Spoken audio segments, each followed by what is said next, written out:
ಆ ಥಿಯೇಟರ್ ಹತ್ರ ಇದೀನಿ. ಅಲ್ಲೇನ್ ಮಾಡ್ತಾ ಇದ್ದೀರಾ? ಹಲೋ, ನೀವು ಎಲ್ಲಿಂದ ಬುಕ್ ಮಾಡಿದ್ರಲ್ವಾ? ಪಿಕಪ್ ಲೊಕೇಶನ್ ಹತ್ರ ಇದೀನಿ. ಬ್ರೋ ನಾನೇನ್ ಬುಕ್ ಮಾಡಿಲ್ಲ ಬ್ರೋ. ಕಿರಣ ಅವರಾ? ಓಲಾ ಇಂದ ಬುಕ್ ಮಾಡಿಲ್ಲ ನೀವು? ಇಲ್ಲ ಬ್ರೋ, ನಾನು ಬುಕ್ಕೇ ಮಾಡಿಲ್ಲ. ಹೌದಾ, సరే. సో ఎంత దూరం వచ్చానంటే చూపిస్తాను. 2.9 కిలోమీటర్స్, 7 minutes పట్టింది పికప్ లొకేషన్ రావడానికి.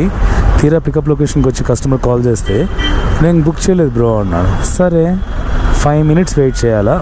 5 minutes వెయిట్ చేస్తే మనకు క్యాన్సిలేషన్ ఫీ వస్తుంది. ఎంత వస్తుందో ఓలాలో చూద్దాము. సో 5 minutes వెయిట్ చేశాను. You can wait or cancel the book now అని ఉంది. సో క్యాన్సిల్ ఎలా చేయాలి? Cancel booking, customer related issue, submit. Want to cancel the booking.